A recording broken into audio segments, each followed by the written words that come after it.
Assalamualaikum warahmatullahi wabarakatuh. Kembali lagi di mata kuliah manajemen operasional. Kali ini kita membahas kurva pembelajaran. Tujuan pembelajaran kali ini adalah kita akan memahami bagaimana kurva pembelajaran dan di mana kurva pembelajaran ini diaplikasikan. Kemudian yang kedua, kita akan menganalisis kurva pembelajaran. Yang ketiga, kita akan membandingkan beragam pembelajaran di berbagai industri. Untuk itu, kita lihat video berikut ini. Oke, kita lanjut. Kurva pembelajaran ini adalah sebuah garis yang menggambarkan hubungan antara jumlah produksi dengan waktu produksi. Kurva pembelajaran saat ini sudah banyak sekali digunakan oleh berbagai macam industri, khususnya perusahaan manufaktur, karena kurva pembelajaran digunakan untuk melakukan prediksi terhadap harga, biaya produksi. Bahkan kurva pembelajaran ini merupakan bagian dari perencanaan strategis perusahaan dalam pengambilan keputusan investasi maupun operasional perusahaan. Jadi saat ini kurva pembelajaran banyak dimanfaatkan oleh industri perusahaan di seluruh dunia. Blocked. That's the way it goes. There it comes. And please explain to me about Kevin about it. And you're obviously an expert on it. So please, here we saw the flick, but now the short. Saya tidak salah memutar video. Ini adalah Kevin Sanjaya dengan flick serve legendarisnya. Cepat, akurat, dan selalu mengejutkan lawan. Tapi apakah Kevin selalu sesempurna ini? Tentu tidak. Semua ini hasil dari proses panjang belajar dan latihan. Kurva pembelajaran adalah kunci di balik kehebatannya. Semakin sering kita mencoba, semakin efisien gerakan kita. Awalnya mungkin ada trial and error, tapi setiap kesalahan adalah pelajaran yang membuat kita lebih baik. Kevin sudah mengasah flick serve ini bertahun-tahun. Hasilnya, teknik yang terlihat effortless, tapi sebenarnya penuh strategi. Setiap kali lawan terkejut, itulah bukti kekuatan kurva pembelajaran. Tapi tunggu dulu, ini bukan cuma berlaku di lapangan bulu tangkis. Contohnya, manufaktur pesawat Boeing menggunakan kurva pembelajaran untuk mempersingkat waktu produksi pesawat mereka dari 22 hari jadi hanya 11 hari. Sama seperti belajar servis, mereka juga belajar jadi lebih efisien dengan setiap pesawat yang dibuat. Jadi apa sebenarnya kurva pembelajaran ini? Bagaimana ia bekerja di berbagai bidang dan kenapa ini penting untuk kita pahami? Yuk, kita smash pertanyaan ini di video ini.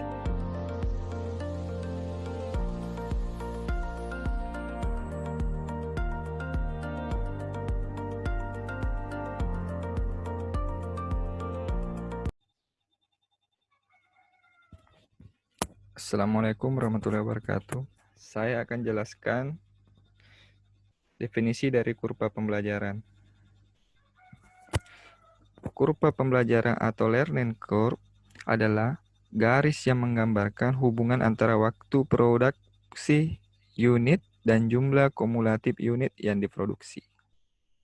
Di sini dikenal terdapat dua macam pembelajaran, yakni pembelajaran individu dan pembelajaran organisasional.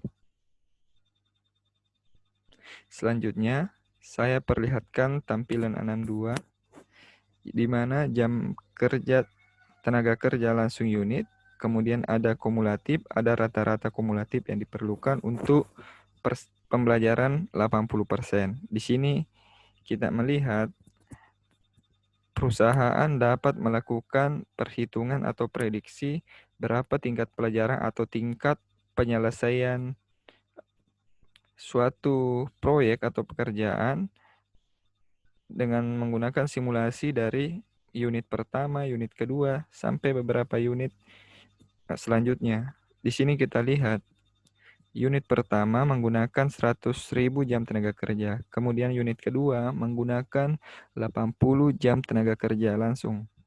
Kemudian unit keempat menggunakan 64.000 jam tenaga kerja langsung. Di sini kita melihat terdapat penurunan jumlah jam tenaga kerja setiap jumlah unit yang diproduksi itu bertambah. Artinya terdapat pembelajaran dalam penyelesaian produk.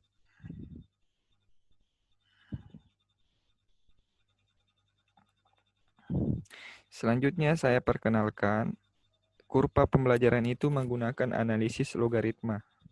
Jadi, Di sini terdapat rumus yaitu YX sama dengan KX pangkat N, di mana X adalah jumlah unit, YX adalah jam tenaga kerja langsung yang diperlukan untuk memproduksi unit ke X.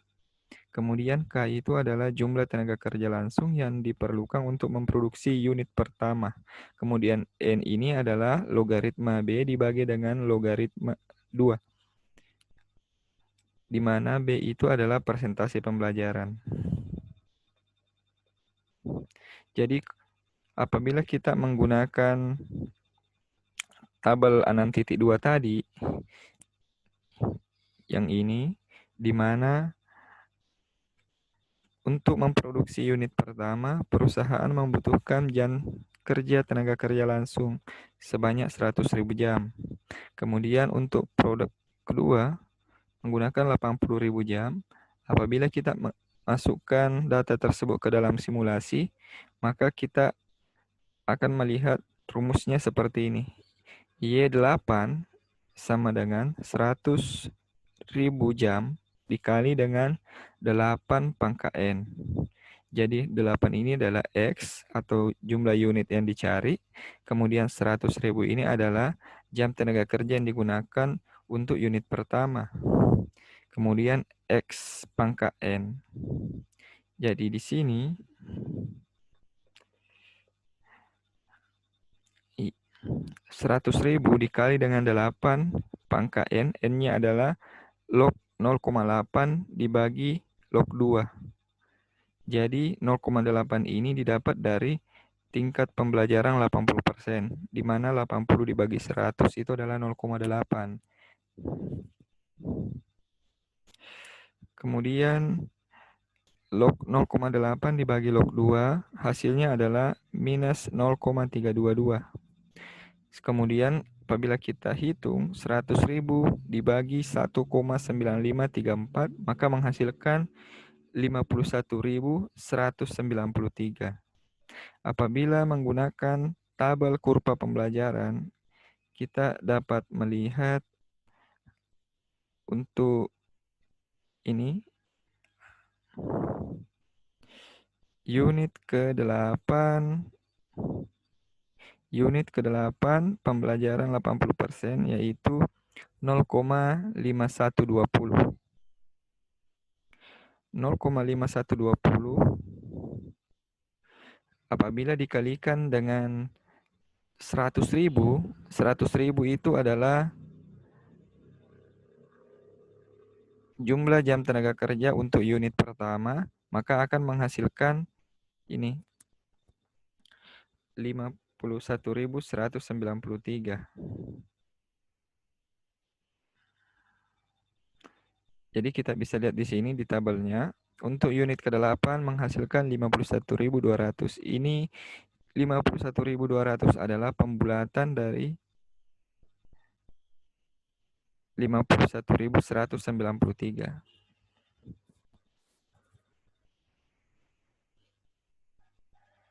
Oke, kita lanjutkan dengan contoh lain. Jadi di dalam kopiannya sudah ada simulasi menggunakan tabel kurva pembelajaran.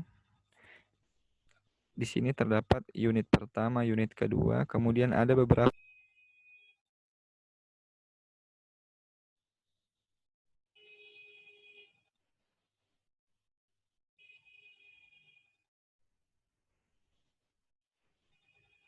Oke, kita lanjutkan.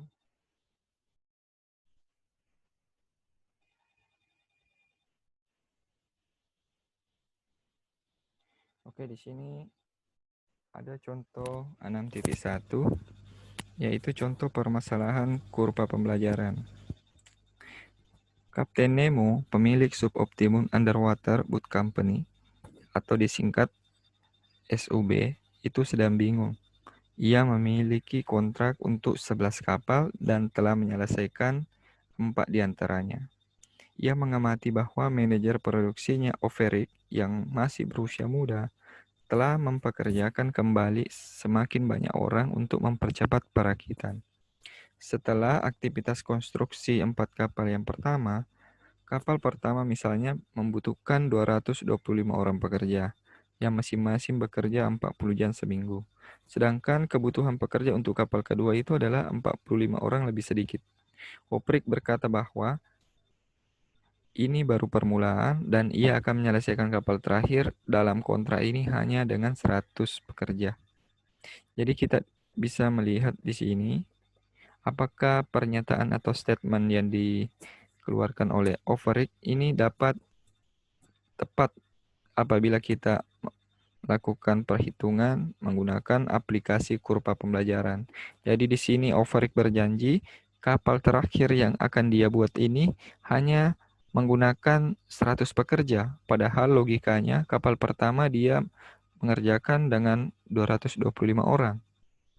Jadi kita bisa lihat apabila kapal pertama dikerjakan dengan 225 orang, kemudian kapal kedua dikerjakan dengan 180 orang, maka tingkat pembelajarannya adalah 180 per 225 yaitu 80%. Jadi kita sudah mengetahui berapa tingkat pembelajarannya yaitu 80% dari jumlah tenaga kerja untuk produk kedua dibagi dengan produk pertama. Jadi untuk menemukan berapa banyak pekerja yang dibutuhkan untuk kapal yang ke-11, karena tadi kan ada 11 kapal. Jadi kapal yang terakhir,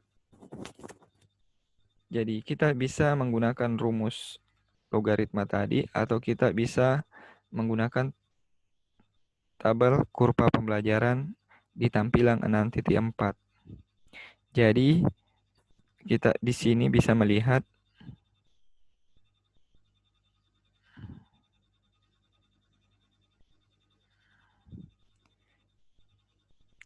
kurva pembelajaran untuk ke-11. Ya, di sini tidak ada 11 ya, adanya 10 kemudian yang ada 12. Caranya kita melakukan penjumlahan antara kurva pembelajaran unit 10 dengan 12 kemudian kita bagi 2. Jadi di sini kurva pembelajaran tabel kurva pembelajaran 80%, kemudian 10 unit ke-10 yaitu 0,4765. Ini kita jumlahkan dengan unit ke-12 dengan tingkat pembelajaran 0,4493, kemudian kita bagi 2. Tujuannya adalah untuk mengetahui berapa tingkat pembelajaran untuk unit ke-11. Jadi unit ke-10 ditambah dengan unit ke-12 dibagi 2.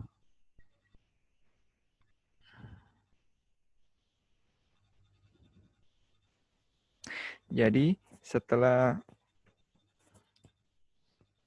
menghitung maka kita akan mendapatkan angka 0,4629. Ini bisa kita cross check apakah benar nilainya. Kalau misalnya unit ke-11 dengan tingkat pembelajaran 80% apakah menghasilkan 0,4629. Saya akan buka tabel kurva pembelajaran di Excel. Di sini kita bisa lihat ya, ini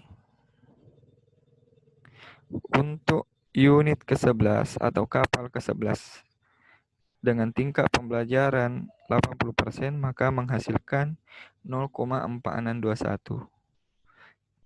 Kemudian kita kembali ke soal tadi.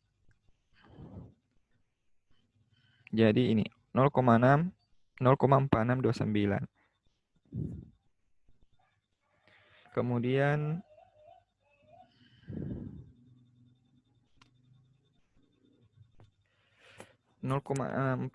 ini apabila kita kalikan dengan jumlah pekerja untuk unit pertama yaitu 225, maka akan menghasilkan angka yaitu 104,15 pekerja.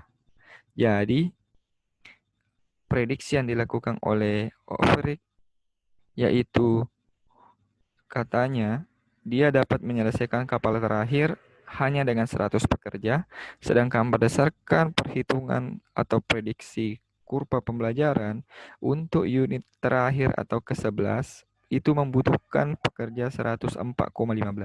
Ini sedikit meleset sebanyak 4 orang. Overick meramalkan dia mampu mengerjakan sebanyak 100 orang, sedangkan berdasarkan kurva pembelajaran menghasilkan 104 pekerja. Kita lanjutkan di contoh soal yang kedua. Di sini terdapat seorang pelamar kerja dites untuk posisi lini perakitan. Manajemen merasa bahwa waktu yang sesuai dengan standar yang telah dicapai setelah kira-kira 1000 performa atau kinerja. Pekerja lini perakitan reguler diharapkan dapat melakukan pekerjaan itu hanya dalam waktu 4 menit. Jadi di sini secara singkat, seorang pelamar dites, kemudian manajemen menganggap bahwa seorang pelamar itu atau seorang karyawan apabila telah melakukan 1000 kali pekerjaan untuk melakukan perakitan, maka dia bisa mencapai waktu sebanyak 4 menit per 1 kali perakitan. Itu adalah standar perusahaan. Jadi bagaimana caranya perusahaan melakukan tes pelamar kerja untuk mengetahui kira-kira untuk kinerja yang ke-1000 kali, kira-kira dia akan menyelesaikan dalam waktu berapa lama. Standarnya perusahaan adalah 4 menit. Tidak mungkin mengetes seorang karyawan itu untuk melakukan perakitan dalam 1 hari itu adalah melakukan perakitan 1000 kali, tidak mungkin. Sehingga dibutuhkan kurva pembelajaran untuk menjawab dan melakukan estimasi apakah seorang karyawan yang dites itu kira-kira dapat mencapai standar perusahaan, yaitu untuk kinerja ke-1000 kali atau ke-1000 kali performa, maka dia dapat menyelesaikan pekerjaan hanya dalam waktu 4 menit. Jadi kita lihat jawabannya. A. Jika pelamar kerja dapat mengerjakan operasi tes pertama dalam waktu 10 menit dan tes kedua dalam waktu 9 menit, pertanyaannya apakah pelamar ini harus diterima? Jadi kita lihat jawabannya dengan menggunakan kurva pembelajaran. Pertama, tingkat pembelajaran. Kita dapat menentukan tingkat pembelajaran dari hasil tes tadi. Tes pertama yaitu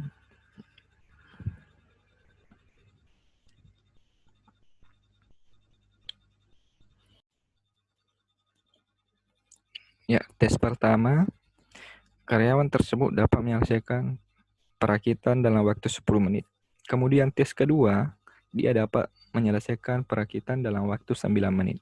Jadi kita bisa menghitung tingkat pembelajaran dengan melakukan rasio atau pembagian, yaitu waktu yang digunakan untuk menyelesaikan perakitan kedua dibagi dengan waktu yang digunakan untuk menyelesaikan perakitan pada tes pertama, yaitu 9 menit dibagi 10 menit, maka kita dapat melihat bahwa tingkat pembelajaran yang dimiliki oleh karyawan tersebut adalah 90%. Jadi pada saat kita melihat tabel pembelajaran, kita bisa melihat di angka 1000, unit ke 1000, dan tingkat pembelajaran 90%. Jadi kalau kita menggunakan tabel kurva pembelajaran, unit ke 1000, di sini ada unit ke 1000. Kemudian di sini adalah tingkat pembelajaran 90% ini.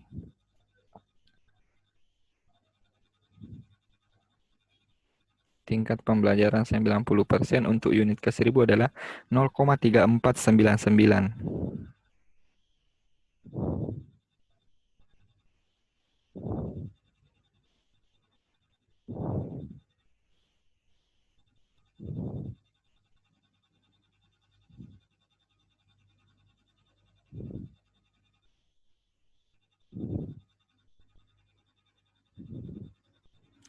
Jadi kita lihat di sini,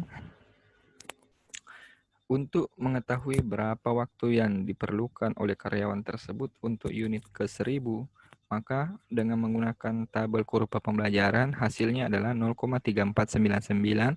Kita kalikan dengan waktu yang dibutuhkan untuk tes yang pertama, yaitu 10 menit, maka menghasilkan 3,499 menit. Artinya, pertanyaannya tadi, apakah karyawan tersebut diterima oleh perusahaan atau tidak? Jadi, dengan menggunakan kurva pembelajaran, maka kita dapat mengetahui bahwa karyawan tersebut untuk kinerja yang ke-1000 kali, dia dapat menyelesaikan satu perakitan dengan waktu 3,4 menit. Ini artinya di atas standar perusahaan. Perusahaan tadi menstandarkan bahwa untuk kinerja yang ke-1000, karyawan dapat merakit satu unit produk itu menggunakan 4 menit. Ini 3,4 menit, lebih tinggi di atas 4 menit, sehingga karyawan tersebut layak untuk diterima di perusahaan. Kemudian kita lanjutkan. Bagaimana misalnya kalau kita ingin mengetahui unit ke-10, berapa waktu yang dibutuhkan oleh karyawan tersebut dengan menggunakan data yang sebelumnya untuk tingkat pembelajaran 90%. Jadi untuk unit ke-10 dengan tingkat pembelajaran 90%, maka menghasilkan 0,7047. Kemudian kita kalikan dengan 10 menit seperti yang ini, maka menghasilkan 7,047 menit. Jadi ini pada saat kinerja yang ke-10 atau unit yang ke-10, karyawan tersebut belum memenuhi standar perusahaan, yaitu 4 menit. Di sini dia dapat menyelesaikan satu perakitan dengan menggunakan waktu 7 menit.